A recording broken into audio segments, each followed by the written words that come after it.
Faye from Face World Media and coming to you on a Friday afternoon at 3 p.m. And I was actually having a kind of a very tired day earlier, but I'm so energized to be here with Jaron Lukas. Let me briefly introduce you, Jaron. We're going to dive right into today's live stream. Sounds good. All right. So Jaron is the CEO and founder of the non-GMO dog food brand yumwoof. And I absolutely love it. I actually tested the food, the treats on my favorite neighborhood dog, Ben, English Bulldog, and he just lost his mind. He loved it so much. And their premium air dry food is personalized for every dog's breed, driven by data, analytics, and 250 clinical studies. Previously, Jaron founded VC-backed Coinsetter, which he sold in 2016. He also worked for JP Morgan and graduated from Rice University on the president's honor roll. Besides dog nutrition, he's passionate about history, biochemistry, and daily meditation. So I highly recommend you check out yumwoof. And I included a link below, so definitely check it out. Currently, you guys are offering a special 50% off of your 7-day trial offer. So I think it's going to be absolutely loved by dog moms, dads, owners in general. So welcome, Jeremy. I'm so glad you're here. Yeah, thanks for the plug. We're very proud about what we've created at yumwoof. I am very intrigued as well. I'm so thrilled that you reach out to me. So there's so many different career paths that you've already taken, but we're going to start with the most recent one, which is yumwoof. And I don't own a dog, as you know, but I love dogs. Many neighborhood dogs are really best friends with me. So please tell me about your origin story of starting this brand. Like what triggered this coming from investment banking, Coinsetter and all that to a dog food company? Long story short, I was very long crypto in the 2018 boom and crash. Mm, Very long ICO tokens. And so after that, that was the difference between where I was like in the spring versus where I was financially in the fall that year was so drastic that it was a major hit to my ego. And so mm, I basically spent the next year in meditation and came out on the other side of that. I mean, meditation is still a very important part of my life. I meditate 45 minutes a day and mm, sometimes more. And in fact, that's what I was doing right before this. And, I think that as I went through that experience and I changed personally so much, I came out on the other side really saying I wanted to do something that was going to have a positive, tangible impact on the world. And so everything I had done before that was really in tech. Like I had started one of the first venture capital backed Bitcoin exchanges in 2012, mm. which I sold to Kraken in 2016, still one of the largest out there today. Wow. But I was feeling at that point in just doing tech, even though I think tech's cool. I mean, like this whole AI era that we live in is like super exciting. But I guess I just wasn't feeling like tech was having a tangible impact on people's lives. Like in Mhm, the end, we eat food every day. And that is to me one of the most foundational things that there is. And mhm, so I came out on the other side of this with a few business principles that I wanted to go by. One was I want to do something in an industry that's been here forever, always going to be here. And mhm, when you look at the state of dog food today, dog nutrition, it's so terrible. Like mm, all you have to do is walk the aisles of Petco just to see all those bags of dry kibble, which are super inflammatory for our dogs. And I mm, don't mean that in the way of like a woo woo type of inflammatory thing. I mhm, mean it in like dry kibble is made with crappy ingredients and then cooked in a way that oxidizes all the fats, turning them into free radicals. And that's why there is no such thing as a non-inflammatory dry kibble. And so, I feel mm, like I've made it my personal mission to really focus on something I care about. mhm, That is nutrition for humans and dogs. But dogs have been with us for 30,000 years. They're such an important part of humans' lives. They're mm. really like a deep source of happiness for a lot of us. And so, it's my goal to help dogs live longer. And that's really what we're doing at yumwoof. Wow. I love that message because to be honest, as soon as I've grown to love dogs at a very young age. I grew up in Beijing, China, and as you can imagine, like most of us lived in a condo, still do today. So there are not a lot of big dogs, and occasionally run into some big ones, and I'm so excited. And there's not a lot of place really for them to run around. So I then realized that many dogs don't really live a very long life, and especially the breeds that we're so excited about. And I discover like English bulldogs don't live, mountain dogs, for instance, they live on average like 8 to 10 years. It's just like I can't even fathom like what it's like to lose a dog like that. And then I realized by talking to owners that they have a lot of health issues, and coming from someone who also had a lot of like digestive issues and things like that, as I mentioned in my email, I just find this to be so necessary and something not to be overlooked. And with that said, I'm excited just even looking at the package. Number one, the design is so cute and everything, but also I noticed you cook like you personally cook everything at like 170 degrees Fahrenheit, so the nutrition's not lost. So could you maybe talk about like the baking and the making process? Like I literally imagine like Jaron start baking in your own kitchen and figuring that out. Like what was the beginning like? Yeah, and we cook it at very low temperatures through this air drying process that helps, as you mentioned, retain the nutrients. This is a really big concern for pet parents. I almost think people care more about it for their dog than themselves a lot of times. People get very serious about the way that our dog's food is cooked, and one is like we want to make sure that like all the B vitamins are still inside. Like Mhm, the longer and the higher temperature you cook something, a lot of these vitamins and minerals break down. And so, mhm, that's one thing is like it's a very expensive cooking process, but I've been kind of obsessive in this company about optimizing our product, probably way too much. mhm, That has made our product pretty expensive. It's about the same price as every other online brand, at maybe slightly cheaper than a couple of the fresh food brands, but mhm, you know, we've been very focused on like little things like no peas, no legumes, no rice, no potato, these like really common inflammatory ingredients. And then the biggest one that I care a lot about and I find a lot of customers connecting with is no seed oils.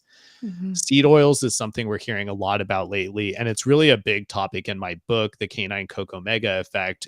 In the book, yes, there it is. Thank you so much. I Man, I'm so glad to have it out. Mhm. It was a lot of work. Oh, we need to talk about that portion too, for sure. Yeah, writing a book is no joke, but I really wanted to take a lot of the research that I've been doing. At this point, I've read over 3,000 clinical studies since starting the company, and I've been applying my data analytics skills to pet food. And Mhm, so this is like one of the many ways that I think we've been in effect creating the modern dog food, I like to say. mhm, One of the big parts of it though is like the fats that go in it. Uh, Seed oils like safflower oil, sunflower oil, and canola oil are very high in omega-6 and are almost in every dog food out there. mhm, Now you got to wonder why this is.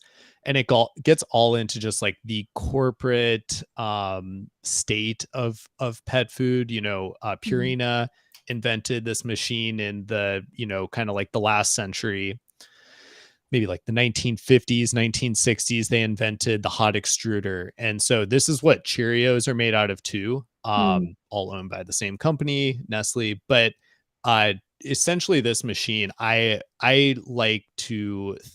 truly think that this machine is like at the core of our current obesity crisis and the mhm, diabetes epidemic that we're in today as humans.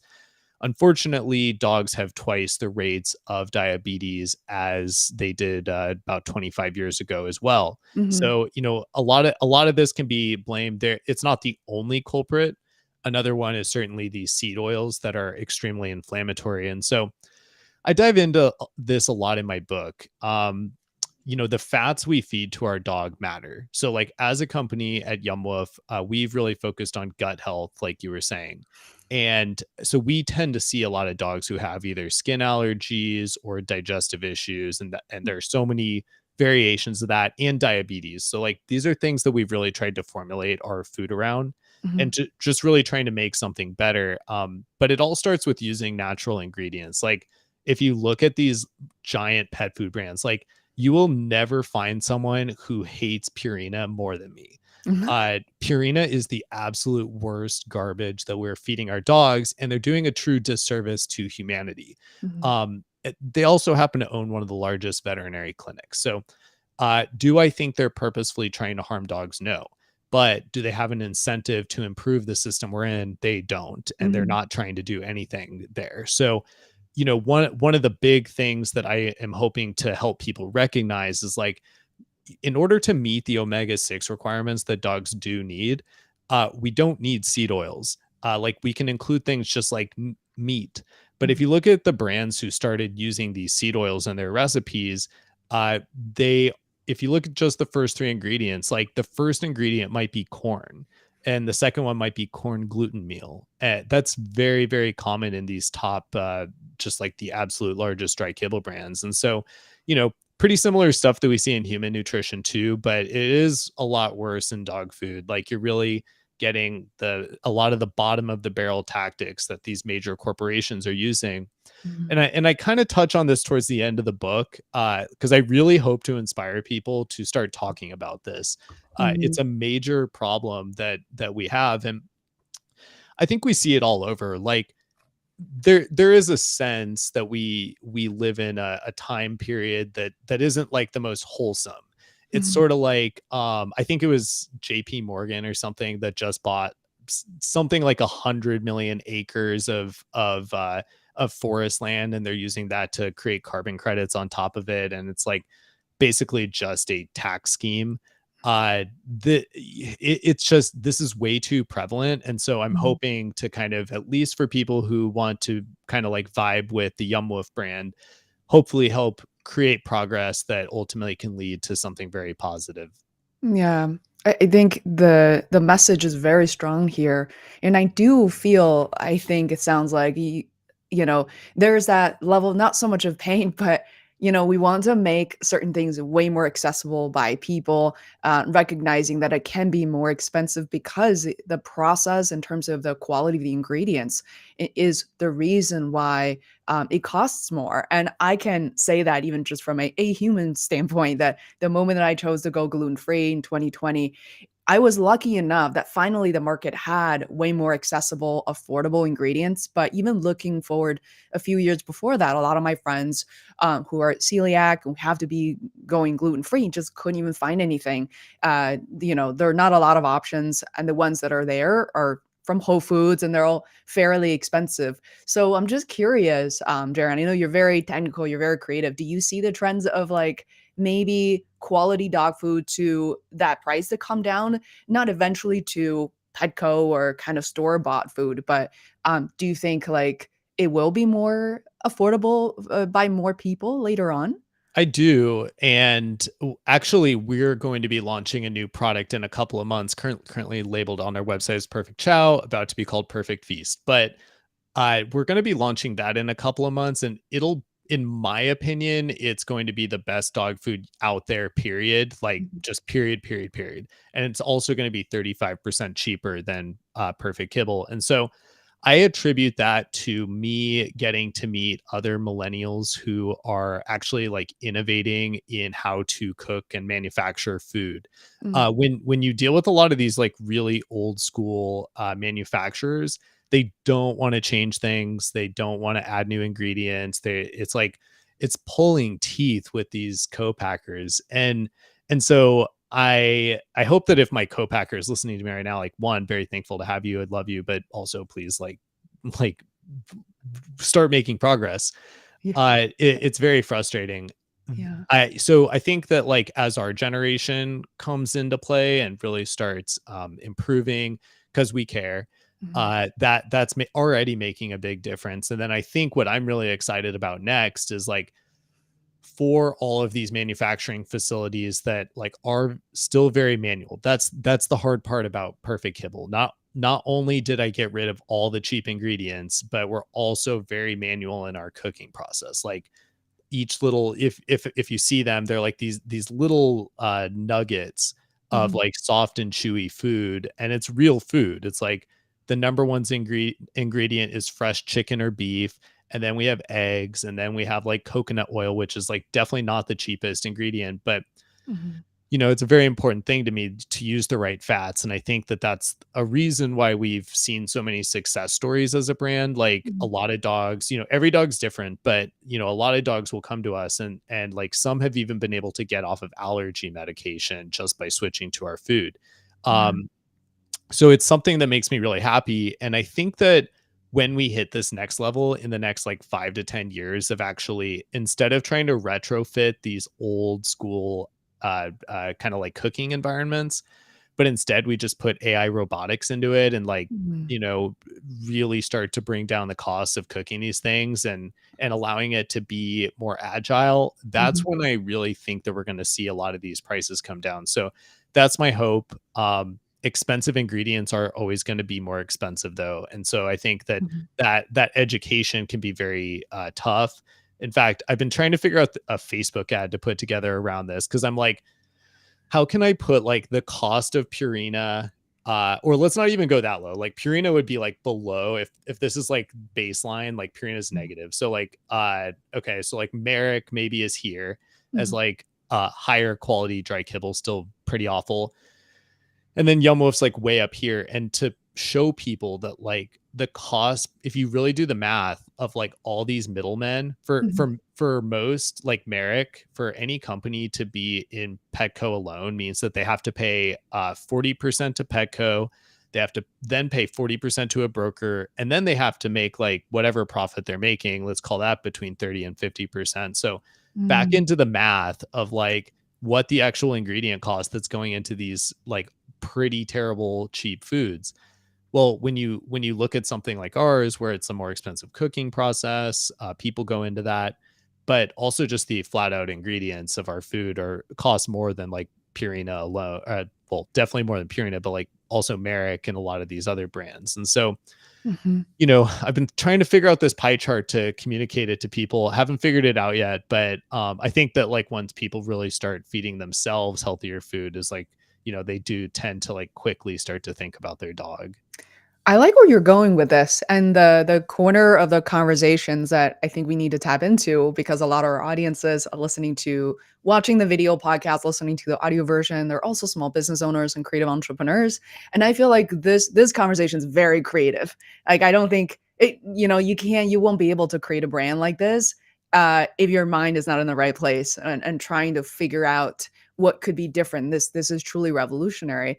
And I would love to take a look at the chart, the design that you have, because I realize people are willing to pay more once they're educated. I mean, at least starting with a smaller percentage of the population, and they want to know where things come from, where things are going. Like you said, especially with the millennials. I'm an older millennial, but also I think the Gen Z population quickly they want to know everything. Including, my young cousin who's now 28. She was the one who introduced me to like environmental friendly, eco-friendly clothing. And one thing that I remember struggling with, one thing I loved seeing was always on the label that you see where, who is involved, whose hands touched it, and you feel that sense of appreciation and connection. And it's incredible. It just sometimes, unfortunately, those dresses are like, oh, from recycled materials are like $150 a piece. And it looks very like regular looking. But I think when it comes to food, it's entirely different. And I'm I love the message that I think I even mentioned during the intro that you said that nutrition and food and the mix of food is it's different for a different breed. So like using my limited knowledge as a nutritionist for dogs. So I'm thinking about Ben, the English bulldog across the street that's Rocky and who is a oh, I just forgot the breed, right? But earlier today I was playing with a German, like a German Shepherd that's less than a year old. And like, how are they different? Like, do you guys actually customize based on the breed, or like, uh, where any bags, any kibble will do for them? Yeah, we definitely do, and we've tried to simplify that. Mm. So it really depends on like the product direction you want to go. So like if you know to start, there's perfect kibble, and then we're gonna recommend like different toppers that you can put on your food as you go through this personalization quiz. That like a lot of research went into it, both on the breeds. So we looked at to start the top 25 breeds, and then we Mhm. said, what are the most common health issues in those according to research? And then we tried to formulate around that. The other thing is if you're moving, so we also have another product called Perfect Dog Food Mix. And so that's like a Betty Crocker mix for dogs where you take this bag of powder and then you put it on 8 pounds of meat and it'll make an AFCO complete and balanced meal across like many different meats, like I think 10 different proteins like chicken, beef, turkey, fish, Mhm. pork, We even have an almost vegan recipe. Like we have like lots of recipe. We just launched like a bison recipe, an elk recipe, because we're like in a really interesting spot as a brand. On the one hand, we definitely serve a lot. Like I'm based in Austin. We serve a lot of people who are in cities, of course, as Mhm. like you would imagine. But then we have like really interesting people who are either part of RV life, or they like live out in the open on like 100 acre like cool house. So like a lot of different types of people we're serving. And it was this big request, like, can I mix elk meat or like other types of meat, venison, Mhm. in with perfect dog food mix? So we just launched those recipes. Very excited about that as well. But that was like another example of me just continuing to create new products for my own dog. And so I started during the pandemic getting really into cooking fresh food at home for Mhm. myself and my wife. And Mhm. as I really got into that, of course, I was like, okay, well, what can I do for my dog? So then I started trying all of the different premixes on the market, and I hate chopping carrots so much. And and a lot of them are like mixed 10 ingredients and they only work with one meat. I was like, this is so inconvenient. Mhm. And so like we've made a really easy way to meal prep for your dog. Again, this also Mhm. costs like 40% less than Perfect Kibble and like a lot of the fresh dog food brands like Farmer's Dog, Ollie, Pet Plate, stuff like that. Mhm. So I tried to create it as something, to be totally honest with you, not only did I want to have something that was just like healthier, like if you just go into our ingredients, it's like no rice, no potato, no peas, no legumes. That's a company wide never list thing, but Mhm. also it's like not in this product. The product's also low carb. Most fresh food brands online are 40 to 50% carbs. So Mhm. that's like one way that they kind of like I almost respect them as business people for doing that, because it's like it's really hard out there, but at the same time, like that's awful for our dogs. And so at Yumwoof, we are like absolutely not willing to have high carb food. Mhm. So and I didn't even mention like our new sustainability pledge, which I'll have to get to, but like that, I just keep racking up the costs here. But it's honestly just like I'm trying to like envision what it's like to order from a brand. So I'm saying like, what do I want in my dog's food? Especially as I dive deeper and deeper into nutrition myself. Then I'm saying, okay, like how do I want it to arrive to me? And so that's why we went into biodegradable packaging last year. So Mhm. Perfect Kibble and Perfect Dog Food Mix both have biodegradable packaging now, which does cost more. But in 5 to 7 years, it's like no longer in a landfill. So that's Mhm. like been a really important thing to me. We just started planting a tree with every order too. So we have a lot more coming on that.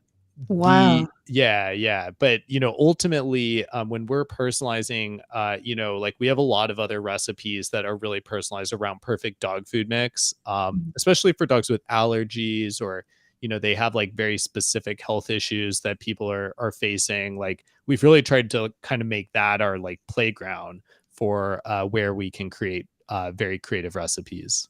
Wow. I mean, I literally opened the bag. It was like that fresh scent of dog food I've never experienced before. And looking at the ingredients, literally from the omega 3s, 6, and I was thinking like, oh my God, I think I could eat this myself. So, You could. I wouldn't recommend it unless you really like beef liver, but definitely made for a dog palate. But and that's one of the challenges with dog food too. Like it is interesting when you dive into a new industry, because for as much as people, for instance, like gut health, we mm, care about gut health. I'll just like pull out a random brand like Hilma also cares about gut health for humans. Haven't tried their products, can't speak to them, but love their branding. mm, Uh, so when you're thinking about like digestive issues and like how you communicate that to potential customers, for human, it's very personal. So with humans, it's like my stomach is killing me, and I woke up at 4 a.m. mm, This was both you and me last night. The can't say what's been happening to me over the last couple of days, but hopefully this passes for both of us. With dogs though, you don't have that same like personal pain. You mm, see your dog in pain, maybe see your dog in pain, like you could definitely smell their gas, but it is a personal pain too, but in a very different way. And so when we're trying to communicate the importance of people's of the health of your dogs and how nutrition can play into that, it can be very challenging. And I would like to think that most of the people looking at our brand at this point do recognize dogs as biological creatures, but certainly in a lot of our Facebook comments, we'll still see people who come to us with like, you know, I've been feeding my dog the same, some crappy thing since the 50s. And, that dog lived to be 17 years old. And I was like, okay, well, yeah, I too have met people who eat McDonald's every day and live to be very old. But for the average person, like that person is probably going to have very serious heart issues. Mhm. So, a lot of times people don't recognize that like dogs are biologically very, very almost the same as Mm, humans. And one interesting tidbit from what I've learned too is I think I'm not a proponent of the raw diet, but our new product does. Perfect Feast is going to have we're taking some of the best parts of raw diet and incorporating it into that. And what I love about that part of pet food is that people tend to be very anti-synthetic vitamins and minerals. mm, That's like a whole thing we probably won't dive into today, but you can typically get higher quality vitamins and minerals by eating organ meat.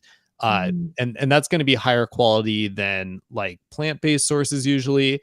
And it's all like we're just talking like from an absorption standpoint, like mm, to start, like for instance, if you have vitamin K1 from a vitamin K1 usually comes from a plant versus vitamin K2 might come from like an animal source. So like the plant version might be 10 to 20% absorption rate, whereas like the K2 animal version might be like 80 or 90% absorption rate. And then there's all sorts of stuff that we're still honestly at the very bleeding edge of research on, talking about how like the different types actually flow through the body differently too. So mm. it's very interesting stuff. I mean, it's like obviously a huge passion of mine.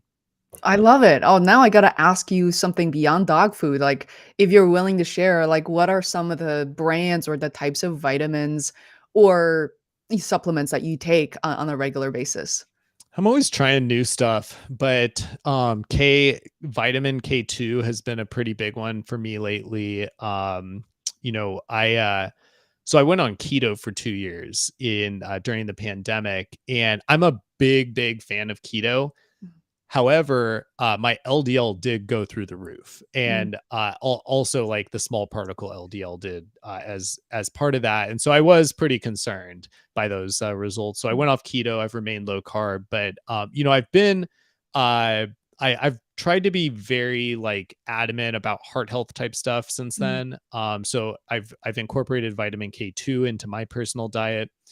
Generally speaking, I try to be low carb, limit my I just try to eat real foods. I'm by no means perfect, mm. especially on the weekends, but I like for instance, even if I'm gonna go out, like cod liver oil, ever since writing this book, is like a daily part of my life. Oh my S god, I'm taking it every day too. Yeah, well, you're probably gonna live to be like over 100 then.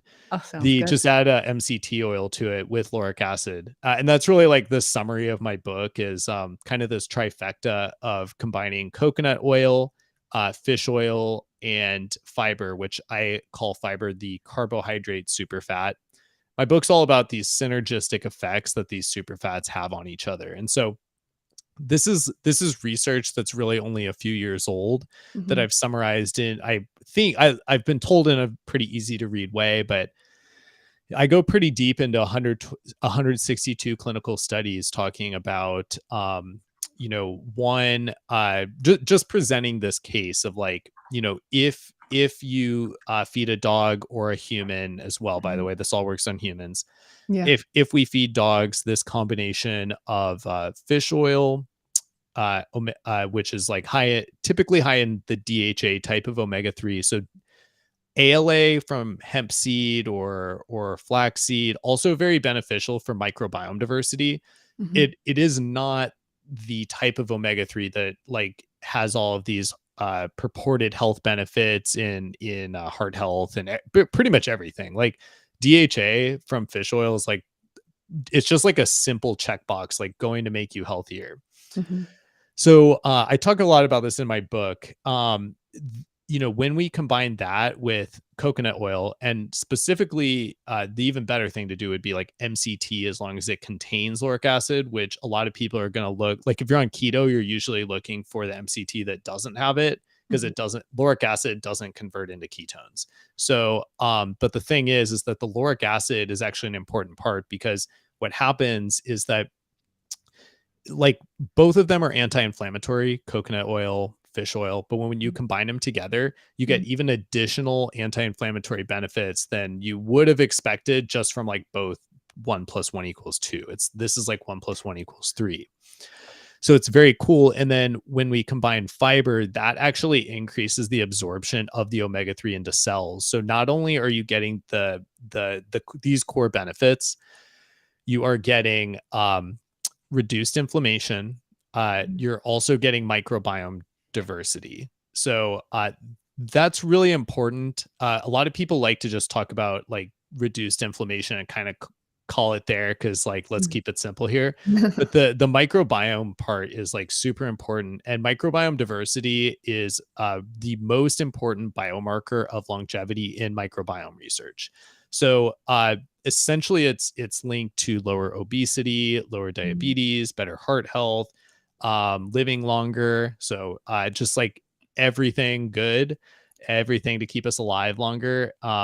That's microbiome diversity. And so the when you have the lauric acid in the MCT, that's kind of like a double effect, that each individually they have these positive synergies even on the biochemical level with omega-3s. So it's really just boosting the anti-inflammatory effects, and really good for gut health overall. And so that's what the book's about. I go into it pretty heavily, and I think that it's still a pretty easy read, but I really wanted to just like go deep into the research to support this case. And like, if anyone were going to come at me, because we all know how controversial coconut oil is as an ingredient, I wanted Is to it? create a case that, oh yeah, in especially in humans, and that one I think is a lot more complex than dogs, because Mhm. dogs, like, really every study out there shows that dogs can eat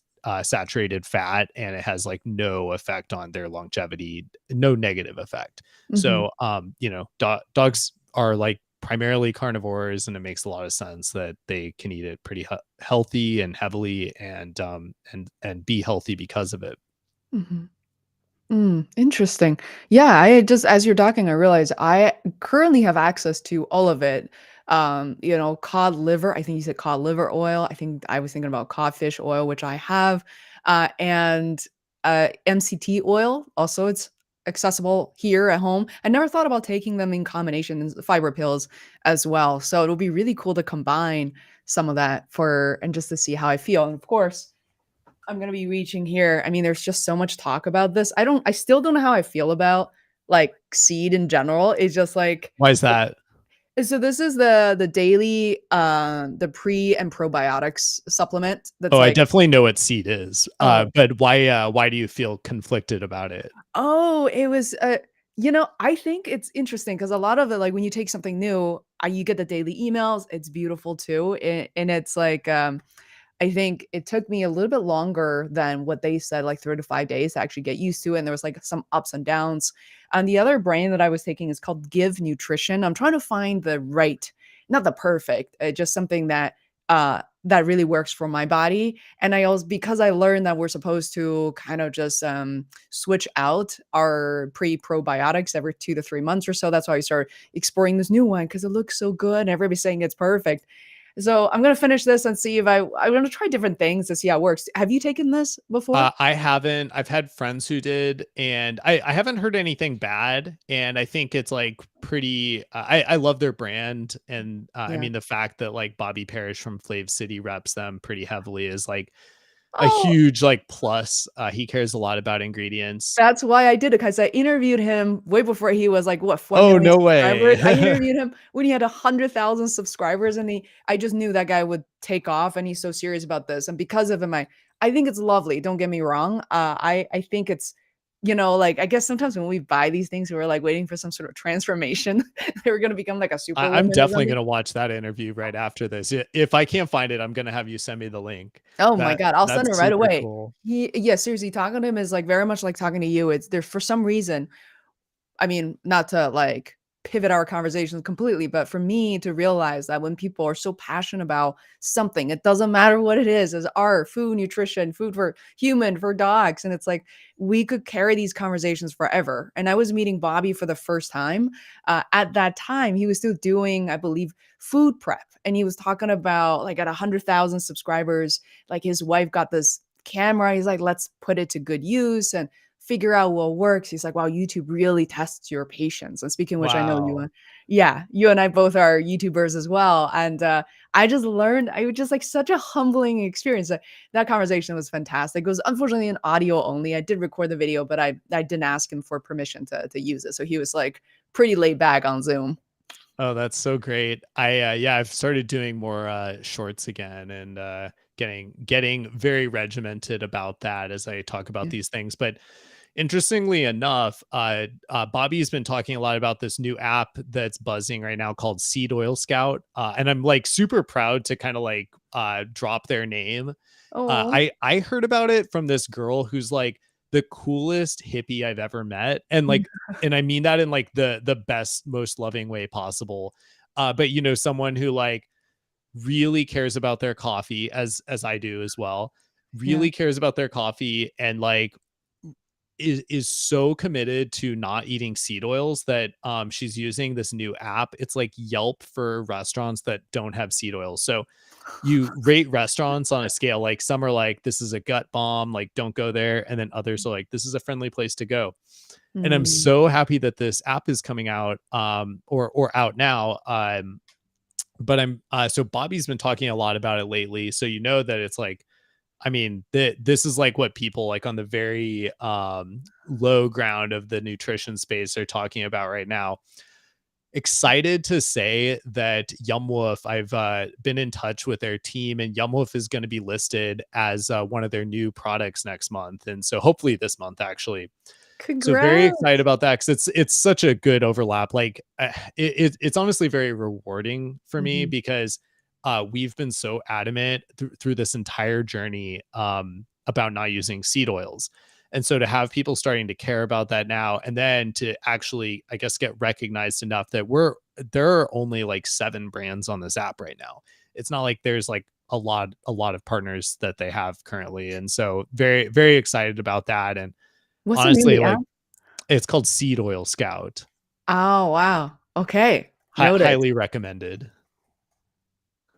Cool. I'm gonna just drop it in note here so for people to Quick check it out. other side note about seed, actually, that I think you'll find interesting is you should look at the people who are behind it, Mhm, because I believe her name is Ariana Katz is the mhm. CEO, and she is an interesting person herself. She's also married to the son of Michael Ovitz, who is the founder of CAA, which was like the largest agency, like pretty much in Hollywood. They pretty much defined our childhood. Like all the movies in the 80s and 90s, when you start to see how like they were all pretty much packaged by Michael Ovitz at CAA, you're like, dude, you were my entire youth. And he literally cornered Hollywood, you might say. Like he cornered the agency market. It's pretty Yeah. crazy. And so yeah, like if you start to look at the history of seed, also you're just like, you find a lot of interesting characters. Wow, I never thought about that. This is so funny. Like I mean, this is not the first time for me to be chatting with someone and realize that we have all these like mutual connections and all that. I'm gonna go back and say, like, ask how you discovered Bobby again. That you were watching his YouTube channel or Yeah, I first got interested in I think I first started following Thomas DeLauer when I was like just getting into keto. Mhm, You have to remember that like before I guess like 2020, before I realized that I have all these food allergies, Mm, uh, I I was living the Postmates life. Like I was living my best life. I lived in New York City for 3 years running mm. Coinsetter. That was very fun. Also, my 3 month burger binge was like amazingly delicious. But like at the end of that, I had to join Equinox. So wasn't necessarily like doing nutrition right at the time, and that extended up until really 2020, when I did this. I was essentially like, after I'd been having these like growing skin allergies for like my ever since I was 18. Mm, So almost 15 years of like me going to dermatologists, them recommending like different steroidal creams, topical steroids that like work until they don't. And then yeah. it, you're always like going up and up to the next level. So it got to the point where I was even injected with steroids, and that worked for for 6 months. My issues went away completely. It was like amazing, and then like after that 6 months and the steroids lost their effectiveness, things Mhm. came back with a vengeance. Yeah. And so that's when I really started to, I think somehow I was just on this path, probably because I started meditating. Mhm. Like people who are into meditation tend to be more connected to earth and the planet, and they start to think about ingredients, what we eat, because we're just Yeah. like earth. We're like literally made of earth. Mhm. So, as I think I got deeper into the meditation, then I was like, maybe I don't have skin allergies. Maybe I have a food allergy, Mhm. something no doctor had ever recommended, or even made me think about. Mm. State of our current healthcare system, also vet system. Yeah, So what did you discover? Because I had no idea where this conversation was gonna go, but I also had, like, different eczema and then, like, triggers and, like, sun poisoning. I'm like, "What's going on with my body in my early 30s?" And, yeah, I you and I I are the l same. yeah, like, what is, what did you discover? What were the trigger foods for you? Oh man, it was all my favorite ones, as I'm sure they always are. So No. otherwise we just wouldn't have the symptoms, right? Yeah. So yeah, like basically Mexican food. It was nuts, seeds, eggs were like primary culprits. Um and like a lot of seasonings, spices are made out of Mhm. nuts and seeds. So yeah, it was unfortunate. My breakfast tacos at Torchy's had to go away. And like all these things are also cooked in seed oils, and Mhm. so another really interesting thing to note is like I recognized after doing a food elimination diet that I have all these allergies, but at the same time, you're not doing yourself any favors when you're like eating food that you're allergic to, and you're furthering the inflammation with the omega 6s. Mhm. So one thing I've noticed, interestingly enough, is that like you can still, it depends how serious your allergy is. So for me, like I can often eat some of these like things I shouldn't be eating in moderation, and I do a lot better if I just actually, so talking about part of my supplement mix, we forgot creatine, which Mhm. is not, that's like a whole other story, but creatine is like pretty much every longevity person has registered that as being something you should definitely be taking. Mm. Peter Attia, people like that. Mhm. Mhm. So in addition to that, like if I'm gonna go have a crazy night out and go get Mexican food, I will. It's actually Cinco de Mayo is where we're recording this, so we'll see what happens. But I will actually take like a Coco Mega shot now, Mhm. basically, and that I talk about this towards the end of my book. I go actually into a deep dive with with a holistic veterinarian, and we have this whole chart showing how these Coco Mega super fats Mhm. actually inhibit the production of PGE2 and inflammatory cytokines. So like you can be a little more bad if you just like kind of do some things that are going to inhibit these responses.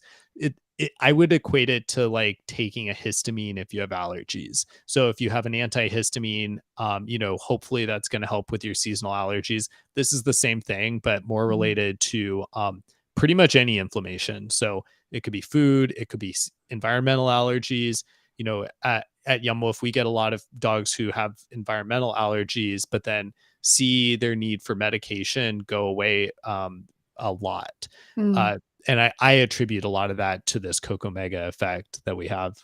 So when you say Coco Mega for like human supplements, is this a combination? And I'm like trying to look it up.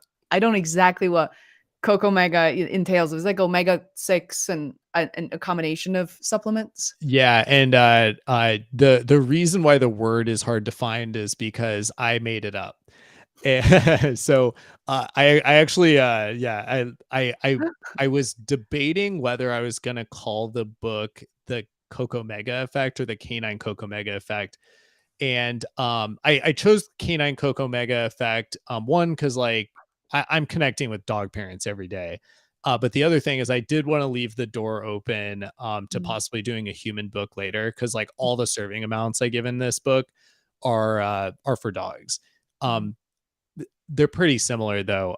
We operate the same ways. So like I would say that, if you're taking like a teaspoon of cod liver oil every day, that mm, would be like a highly recommended amount. And then you could probably also take another teaspoon, maybe two, of MCT oil, as mhm, long as it has lauric acid. And you're going to get all these benefits. Just eat fiber, like this could be a salad. This could be like, there are many sources of fiber. Inulin, though, you want soluble fiber to like further promote this effect. And but yeah, it's pretty simple. Like you can do all of this in less than a tablespoon, basically. wow. This is so cool. I had no idea. I mean, I can't believe that an hour has nearly gone by and we've been talking about nutrition and how you started the company. And I do want people to also know a bit about your background. So, Jaron, I know that we don't have a ton of time, but do you mind talking about like I know in your about page on your own website, you talk about the professional at the beginning, all the struggles and challenges that you had.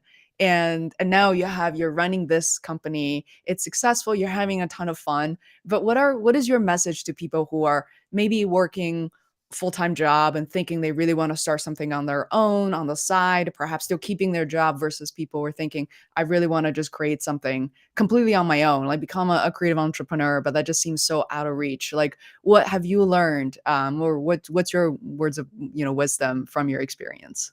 I guess I tend to align with Napoleon's theory of giving your men two choices, victory or death. And we have to apply this to ourselves. So the real takeaway from that is to dive in, because like entrepreneurship, we all make mistakes. We all kind of go our own way. And it was many years until I feel like I actually became a good entrepreneur. In fact, like I feel like it's Mhm, only very recently that I do feel that way. mhm, Um, it- I associate these with things that were not even really taught in today's modern world, because tech has been such a big part of startup culture. The whole mhm, idea has been like, go do something cool and then just like see if people come. And I don't really vibe with that. I'm more like, how do you make more revenue than the money you spend every month, and like build a business organically, especially if you're in CPG. So, but you can apply that to SaaS too. Like, it can be applied anywhere, especially today. mhm, So, I think that some of the most important things, like I was, I started out in investment banking and private equity for my first 4 years of my career. And I joke when I half joke when I say that I was lucky to be fired from my job. Uh, you know, I don't know if I would have ever quit. And because like that paycheck just like always keeps you wanting more, never happy, especially if you work in finance. Like finance is literally set up to never make you happy. Because you got to think about like the way that investment banking works. Like if let's say you're making like 300,000 a year as an associate, mhm, well, you have a VP above you making like 800K or a million. And then mhm, that guy has someone above him, an MD, maybe making 5 to 10 million. And then that guy is directly dealing with these clients who operate or own billion-dollar companies and are billionaires. So like it's a very toxic cycle that's always setting you up to compare yourself to people who are richer than you.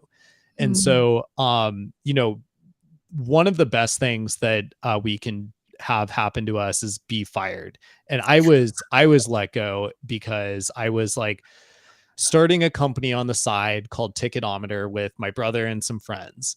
And that was me basically taking $100,000 of my investment banking money bonuses and like throwing it into a trash can and lighting it on fire, making every mistake possible.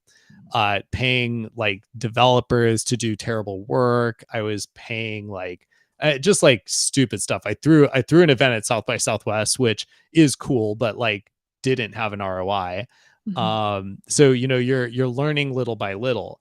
I would say that for everyone's like so different. It's like you just got to go in and like you'll ultimately probably just start like getting advice from people who like are kind of saying the Mhm. things that are at the stage you're at that you need to hear next. And for me over the past I would say 2 years, it's really been about like connecting with my customers. Like I tend to be, as like anyone who's been listening can tell, very analytical about our formulations. Mhm. And so that's great. Like, you end up with like a very expensive product, but and quality. Let's not call it expensive. Let's call it high quality. Mhm. But there are definitely issues when you formulate that way, because you start to say like, we have more omega-3s than the others, we have more MCT than the others, we are low carb. And what you find is that like that's not what like connects with people's heart. And so I feel like that's been for my personal development, and as I think about trying to build a brand and learning what that means, Mhm. why should people trust us, why should people come to us? And there are other dog food brands out there that make high quality products. Mhm. Um and so like, why, of those options, like why are people going to come to us? So that's been my exploration, but that's only come on the tail of like, I've been doing this since 2012, and really before. I mean, like honestly, I'd been dabbling in entrepreneurship for years before that Mhm. inevitably got me fired and onto this path. And so yeah, but that's the biggest thing I see people struggle with. Once they're there and like Mhm. working on something, like then it's like there's so many things, there's always something to learn. And I guess that's what keeps it exciting. Yeah. Oh, no, I love the message. Like you said, I've been an entrepreneur since 2016, officially LLC and everything, but podcast since 2014 and years before like that. You said even back in college, working friends on like software companies and building up a taekwondo school and just all sorts of things that really got me very excited, very engaged. What's your I really like to just ask one more question, Jaron, in terms of even in the entrepreneurial world, it's very easy trying to look around, compare ourselves to others, and seeing people. For instance, I'm someone who's always just had my hands in so many different things. That's what's keeping me alive. But at the same time, I understand it's not like I'm replicating the success so that I can make a ton of money, hire and you build a huge company. Whereas sometimes you look around, there are a lot of entrepreneurs who are so good at just building this one thing and just multiply, and then make more money, and as a result, they probably do end up having more time with their friends and family and can take time off. Like what's your thought on like these two different models? I feel like I'm really trying to figure out the same thing, to be perfectly honest. Like, because the question becomes like, just to start, like, do you want to be a solopreneur or like Mhm, have 10 employees? And I mhm, feel like the lifestyle of like solopreneur or 5 people or less is so much better than if you're like 100 people. Like 100 people is like a whole other thing, but that means you're making a big impact too. And mhm, so when you're a solopreneur, a lot of times, like, I think it's easy to feel like you could be doing more for the world. mhm, And so I can't say that I have the answer. In fact, this is something that I'm like working out with like my people I work mhm, with and like talk about things like this with. And I think that I definitely don't think it's worth living life overly stressed. mhm, I don't know if you can run a company and not have some stress. That's like really comes with the territory. mhm, But I think that if it's like chronic stress, like that's what I really that's what I really felt when I was running Coinsetter. So Mm, I was like living in New York City. I had a venture capital backed company. We raised $2 million for it, and I would be at my apartment in East Village on the weekend, just like sitting in my bed in darkness, and I would feel this like pain up here. It's like a chilling, stabbing yeah. pain, and little did I know that's what cortisol feels like. Mhm. And so, like that was a time in my life where I was really striving for like things that were going to be ultimately meaningless for me. You're just like carrying these like childhood wishes, but like kind of like Mm, more in the way of it's going to be what other people want more than what you want. And so mhm, I like to think about life through like, okay, if all of this is just like kind of a video game, and I'm walking through it, like, what do I want to experience next? Like, do I want to play the Yumwoof video game and go work on that? mhm, Do I want to go like walk through the forest in my backyard? mhm, I'm kind of like trying to find balance there, but certainly like a big part of what I'm trying to accomplish next is mhm, growing. It's really like growing my impact that I can mhm. have on the world, and trying to expand that. And so I will let you know on the next time we talk here, what I've figured out. Yeah, no, I love that. Absolutely. Because I'm hearing and seeing more and more people even on YouTube, like these not ultra successful, these are very successful YouTubers. They're all somehow listening to the same group of people and they scale up so much, including like Ali Abdal. I'm thinking about like a number of entrepreneurs, and then they are all end up leaving, not Ali, but several of these entrepreneurs end up leaving YouTube. You don't see them anywhere anymore. They're the last video, it's like we're really leaving, they're selling their cars and they're like closing down some programs. And I see a lot of them trying to multiply, and then now they just really want to trim down. And so part of me is thinking like, why do I have to go? I mean, I probably won't go through that path, but I wonder like why so many people do end up going through that path, the bigger, better, more, everything, and then realize that they're so much better off just by themselves, or keeping, like you said, keeping a very small team who are not employees, maybe just contractors. So definitely something to a lot to think about. I really respect people who can do that. I'm definitely like not the person to come to learn about delegation from. Like, oh man, it's terrible. I still run all of our Facebook ads personally, because every time I friggin' hire an agency or try to delegate it out, not only is that costing like anywhere between 3 to 8K a month, just like Mm, fees mm, on top of the Facebook ads, but my CACs always go up whenever I hire someone else to do it. And so that's like a whole can of worms. I definitely think that they can be delegated. I definitely think there are mm, people who can like run Facebook ads better than I can. Maybe not the account. I feel like I've gotten like decently good at that, but certainly the creatives, like in an era where creatives are the thing that matter most, there are certainly people who can create better creatives. So that's something like I've started delegating. But at the mhm, same time, I think that if any, like for people who are starting a CPG brand, which is very different from a tech company, the brand element is super important. And I mhm, think it really does come on to the founder to figure out like what your brand is. And mhm, so for me, that's something I've been working on for about 14 months now.